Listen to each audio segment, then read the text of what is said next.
we're still And dealing. then the last, where are we going from here? Yeah, Okay. yeah. So do you want to do some history about it? Because I think you were talking about Yeah, we want to go into the yeah, the historical historical. Yeah. background of it. Well, let's yeah. give about 8. We've got to have about 8 minutes. Better of that. to talk Yeah. about that. Yeah, and then that last 10 minutes we can get into whatever else you wish to deal That with. sounds great to me. Yeah. Yeah. This is fun. Yeah, it's all laid out here. And see, this is some important pieces of tape that we're getting right here. Not only does it deal with the subject here. Yeah, how do you but put it in a larger context? In a context, yeah, that's right. Because I don't think a lot of people do that. Yeah, a lot of people do that.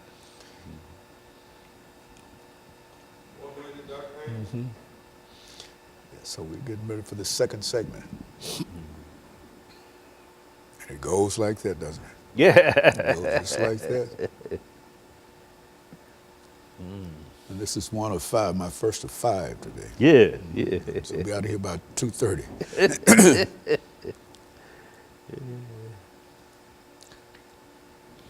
Oprah does 1 a day, and I do 5. You do 5 a day. You got other people.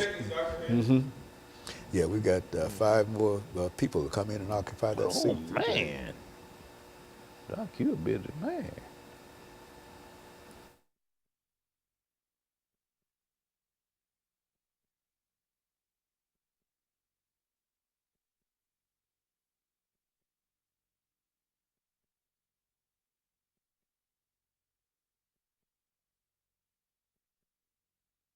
Thank you and welcome back to the second segment of the show for today.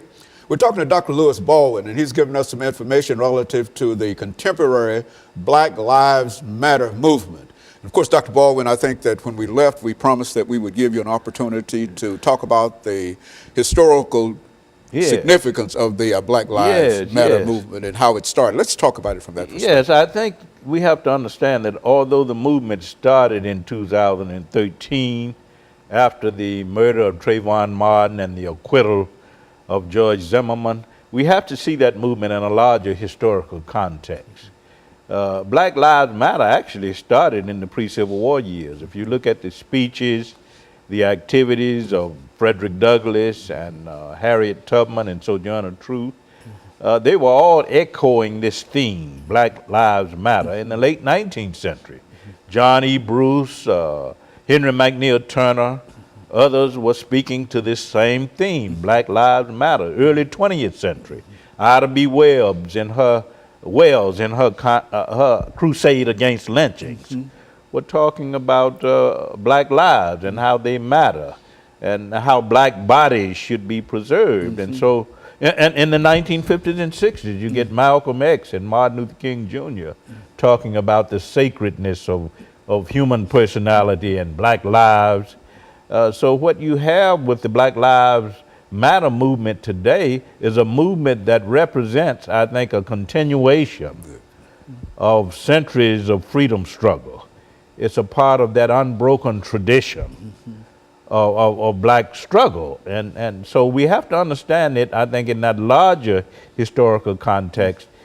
Although the movement started in 2013, it's a part That is the idea, and that's why you call it the contemporary Black Lives Matter movement, because it's really a continuation in a real sense, but it's now contemporary. Yeah, it's contemporary. It's both contemporary and a continuation of this long history of struggle, and so we have to see it in those terms.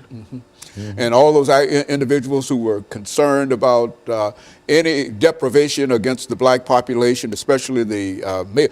Is there something that is peculiar, Dr. Baldwin, when we talk about this movement dealing with young African-American males? Why is it, where does a male fit into these movements? I think it's really about vigilanteism. We know that Trayvon Martin was killed by a vigilante, and the movement started with an emphasis on that. But in time, it blossomed to include this idea of police misconduct and police brutality, which occurred, of course, in the case of Michael Brown in Ferguson, Missouri.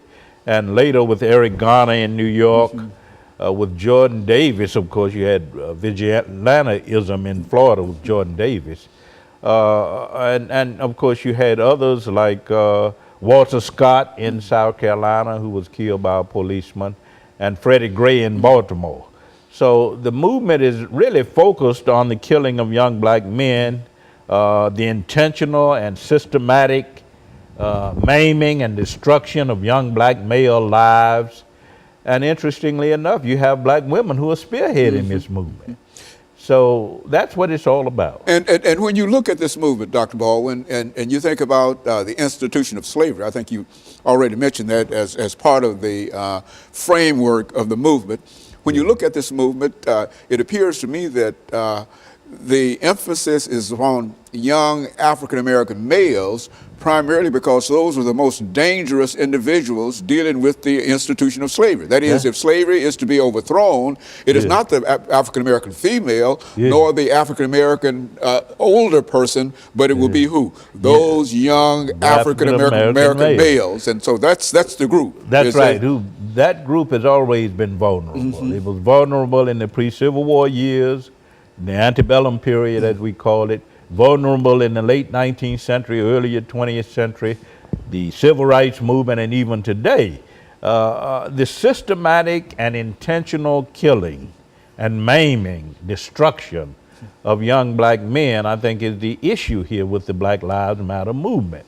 Not to negate the fact that black women are also victims. I think there are statistics that show that every 48 hours, some young black male, female, or child become the victim of what? Vigilante violence or police violence.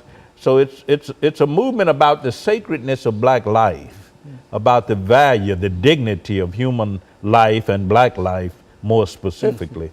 So it's not only about black males, but it is about black males. It's about black people and their right to life, liberty, and the pursuit of happiness. And I think that also, Dr. Baldwin, I'm reminded that there's such a real problem in terms of the economic situation of young African-American males. Exactly. I think that when you look at the statistics for today, you find that they represent a large element of the population whose unemployment is greater than any other area. And so not only is it the killing of African-American males, but it also has an aspect in terms of their economic deprivation and their social deprivation and et cetera. That's an excellent question.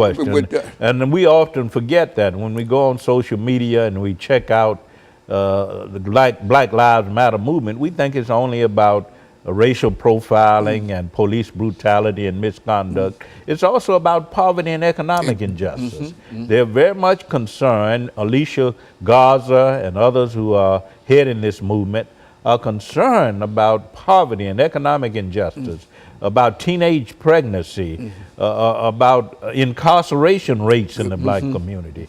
So it's a movement about the sacredness of black life, that black people must be concerned about black lives, that they must consider black lives sacred, and that the larger society and culture should also embrace this idea of the sacredness, the dignity and worth of black human personality. That's what it's about. Very good. And so however you look at it, whether we're talking about the immediate destruction of a black life, or whether we're talking about a slow destruction of black life through the inability for most individuals to get work and create a situation where they are always at one another's throats and et cetera, et cetera. That's all part of it. The treatment, all a part of it, in a real sense, of the young African-American male. Yes. It's not only about police brutality and racial profiling, it's about what happens internally in the black community, is that black people themselves must respect the sacredness of black life, which means, hey, we have to deal with black on black crime, as well as police brutality and misconduct, as well as vigilantism, which results in the deaths of black males. We must deal with all of these issues. And of course, Dr. Baldwin, we're going to take this second commercial break, and we'll be back with our audience following this very, very short commercial break.